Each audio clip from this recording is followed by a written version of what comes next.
Welcome to Ghost of a Podcast. I'm your host, Jessica Lanyadoo. I'm an astrologer, psychic medium, and animal communicator, and I'm going to give you your weekly horoscope and no bullshit mystical advice for living your very best life.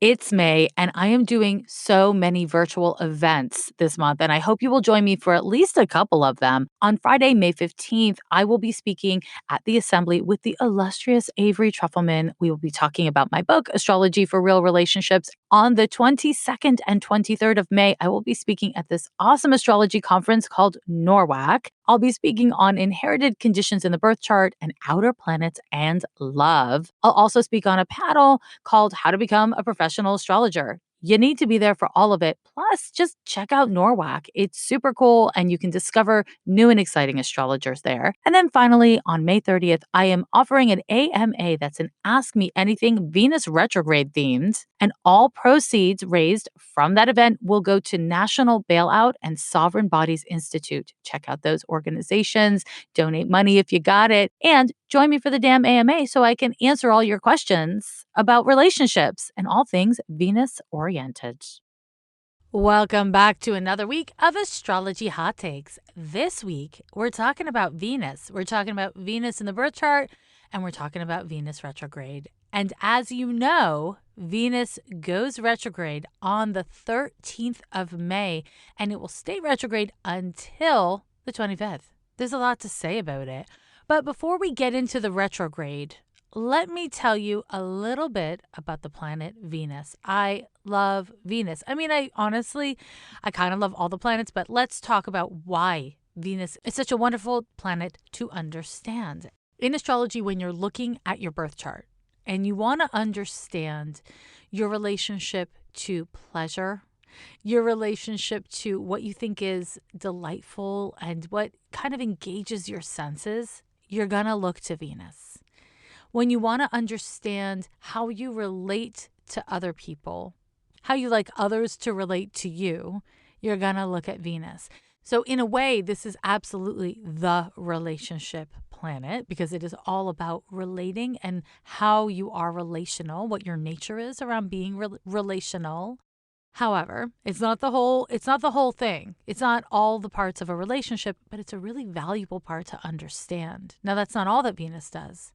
Venus in astrology refers to your finances. It refers to what you own, what your relationship to what you own is, and also, your cash, your money. So it's not your stocks, it's not your inheritances, it's not your debts, it's not your investments. It's the stuff you own and the cash in pocket. So Venus is actually related to barter. And the reason why is because it's related to value-based trade of goods and services. That's right. That's why Venus is related to money. It's because of the value component of it. Because Venus is the planet that governs our values. What we value, how we prioritize or center those values, and whether or not we kind of lead from that place. Where we find Venus in the birth chart is where we have a tendency to be accommodating instead of authentic. However, Venus's kind of great joy and shining moment occurs when we are both diplomatic and also authentic. That's really the happiest embodiment of your Venus, of anyone's Venus. And what that's going to look like for you and how that's going to feel for you, that's all specific to the Venus placement in your birth chart, which means the sign that it's in, the house that it's in, and also the aspects that you have in your birth chart to Venus natally. So let me just kind of pull back and speak about relationships. Venus, in as much as it's centered around relationships, again, I want to say it's your relational style. So that doesn't mean that Venus describes our intimacy issues. Okay, now you need to look at aspects for that and other planets for that. Venus on its own is your relational style, which I guess could on its own be an intimacy issue, but it's not inherently an intimacy issue. It's really important that we take responsibility for how we like to relate, what feels sensually delightful to us. And I'm talking about food, stuff, appearances, what kind of touch you like. And that can be in a sexual way, but Venus is a little bit less about proper doing it. That's Mars. And it's a lot more about building up of emotion and connection through senses. So that's everything around how you feel, your sense based feeling in the physical presence of another person.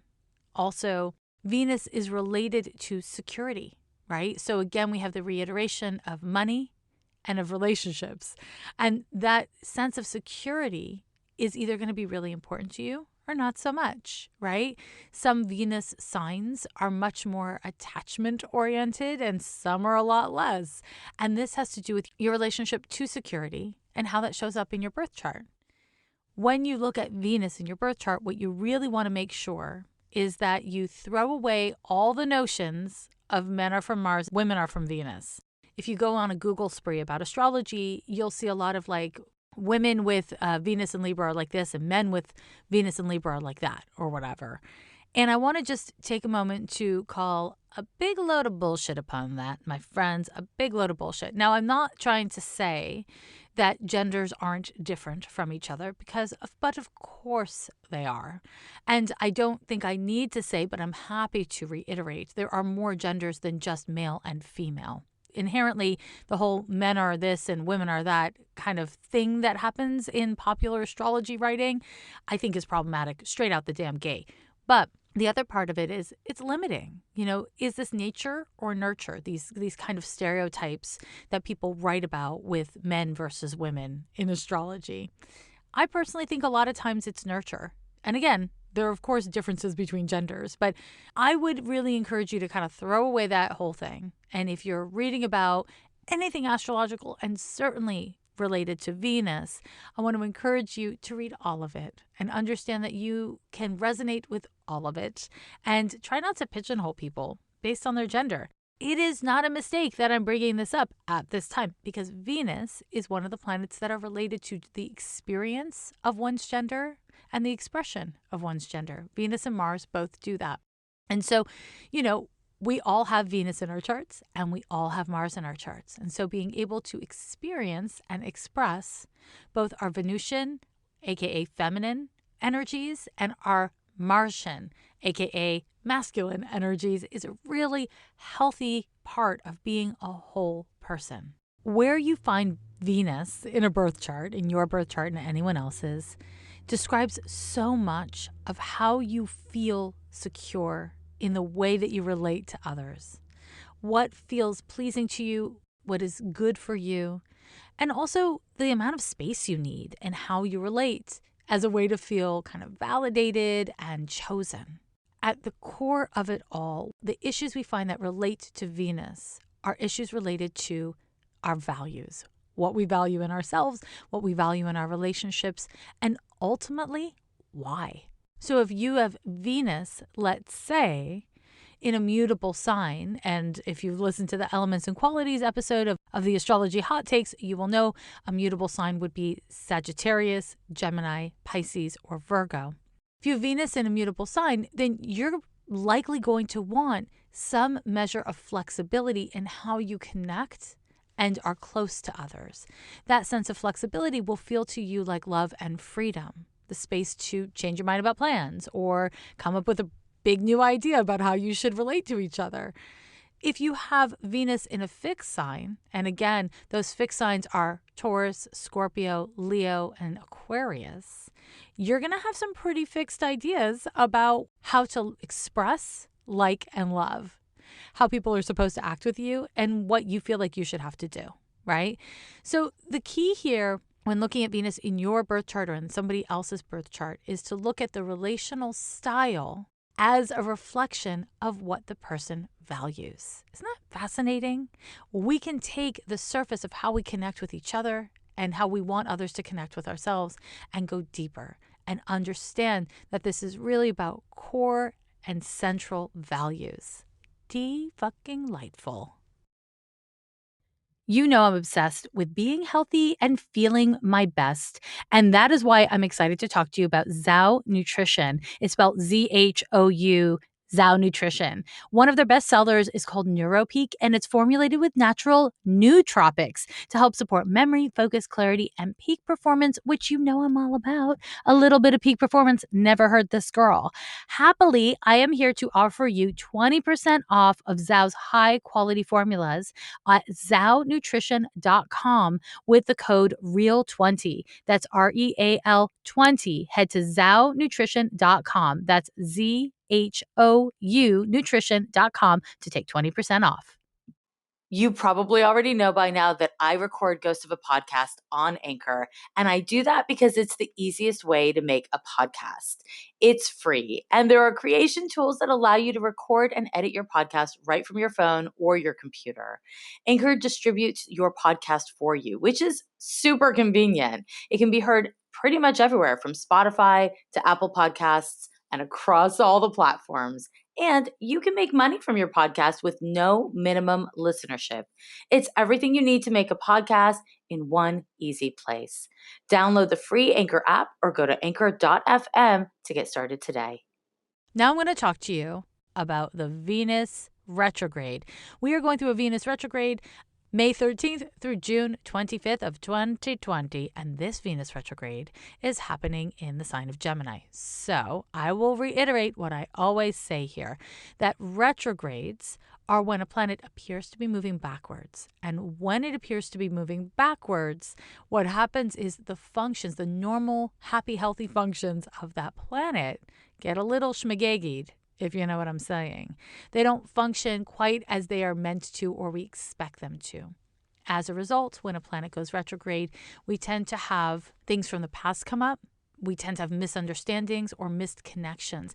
And the reason for that is because of that rule of Rees you know I like to repeat over and over again. We are meant to reflect, review, reassess, recalibrate. And in regards to Venus, that might look like really considering your relationships. It looks like really considering how you've been communicating what you want or need or feel to others, how you've been listening, because communication is not just about blah, blah, blah. It's also about listening. See, Venus in Gemini is not excellent at listening. It's not terrible, but it's not what it's primarily known for. So you really want to pay attention at this time to listening to what others are showing you of themselves, and understand whatever other people are showing you of themselves is a reflection of them, not you, honey, not you. So when we look at a Venus retrograde, common things that come up are that exes come back from the past. They just all of a sudden emerge. Or it's not necessarily like your ex or ex-friend, ex-lover. It can also be people who embody a theme of your past. Like, oh shit, I haven't had this relationship dynamic or this relationship problem in like 4 years, and here we are again. Venus retrograde. Another thing that can happen is you might look at your clothes and want to throw it all away. You might look at your hair and be like, bangs, she needs bangs. This is a terrible time for making permanent aesthetic changes.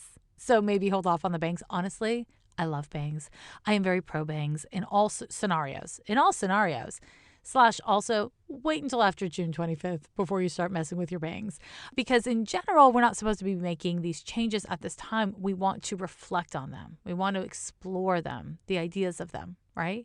And so in regards to relationships, less aesthetic and more relationships, I want to just touch on what this looks like in the context of shelter in place. We can expect to be doing a shelter in place for quite some very long time. Not months, but many, many months. You know, we might find ourselves this time next year, even in 2 years, still having rolling quarantines. And, you know, I say this because I read what scientists say and reporters report about scientists, but also the astrology deeply matches up with that. So if that's the case, right, let's go worst case scenario styles. And you're not doing great. You're living alone. You're like, oh shit, my social world is really shrunk. Everything is on, video chats. It's overwhelming. There is a value in coming up with strategies around who in your social circle or your dating circle shares your values. So you got to start there. Who shares your values around how to stay safe in the time of COVID-19? How much risk is too much risk? What kind of risks are acceptable? What kind of risks are not? If you can identify what your values are, then you can talk about that's the Gemini part of Venus and Gemini right now, what your values are, and ask your friends, your partners, your family members what theirs are and come up with agreements. Maybe you need to have a circle of people who you connect with, who you make a decision about how you're going to connect, and you just keep that circle nice and tight. You keep it, really personal to you. In doing so, what you're doing is investing in your need to have sense-based connections with others, not just video chats with others, right? And I want to encourage you to really consider this, talk about this during the Venus retrograde. You don't have to act on anything now. Venus retrograde is not the greatest time to make, enact a social plan or a relational plan. If you've been thinking about breaking up with someone, you might just do it during the retrograde. But a Venus retrograde isn't going to create problems for you. It's going to bring those problems to surface. It's going to make it hard for you to evade or avoid those problems, but it's not going to create problems. So coming up with ideas in regards to your relationships with people around how you're going to connect and stay connected is going to be really valuable, but I don't necessarily encourage you to enact them now. Now, here's something else. This is a wonky Venus retrograde, IMO. It's going to bring up some really overwhelming or confusing or just downright odd feelings. Go with it. Be interested in your feelings. If you can, do not jump to conclusions. Now, I am a big believer that this Venus retrograde will be a million times easier for you and everyone you come in contact with if you center healthy boundaries. And what are healthy boundaries? Well, in part, they're ways that you both protect yourself and others, and they are kind of a expression of you being clear about what you can and you can't and you will and you won't, right? But they require that you're authentic with yourself, that you accept what your preferences and needs are, and you value yourself enough to do the work to figure out what the limits are, right? How much you can put out there and how much you need to actually rein in. As much as possible, center healthy boundaries at this time. And that might just mean healthy boundaries with yourself, right? If somebody texts you that stresses you out and you're already having a stressful day, have a boundary. Don't look at the text. That's okay. That's an okay thing to do. Now, one more theme around Venus retrograde that I really want to mention is around your money. It's about your values with your money, but it's also about how you're relating to your money. Values and relating. Venus. So, if you have been in this wild, wild time that we're living through, if you've been spending money in an irresponsible way or in a thoughtless way, this is a great time to really look at your behavior and see whether or not it's sustainable. It's a great time for you to look at the way you're relating to your finances. Maybe you've been donating a ton of money. Good on you. Is it a sustainable amount of money? Do you need to move a little more slowly so that you can sustain giving money over the course of time? Have you been a little bit of a hoarder? Do you need to really look at generating more flow so that you're not holding things so tightly, so that there's a sense of scarcity even if you have abundance? Consider your relationship to what you own and what you have and what its value is for you, but also to you, okay? That's what we do in a Venus retrograde. Now, my loves, this is just a hot take on Venus. Next week, I want to give you actual exercises and a little bit of witch tips for you to follow for this Venus retrograde, because who doesn't want to need more tips? As always, thank you so much for joining me for another episode of Ghost of a Podcast. If you enjoy this podcast and you're learning from this podcast and you want more, please do subscribe to it wherever you hear the podcast. And if you listen on a platform that allows you to star or review, please throw down 5 stars. Give me 10 stars. I want all the stars. I'm an astrologer. Of course I do. Star me up, write me a good review. If you haven't already picked up Astrology for Real Relationships, Understanding You, Me, and How We All Get Along, then you're missing out. And I'm also excited for you because you haven't gotten it yet. And then if you haven't gotten it yet, then when you get it, you'll be so excited. That's fun. That's it. That's all. This was cute. This was fun. And there's more coming. So think about values. Think about what you value. And you know what? You know what? I value you. You have value. Bye.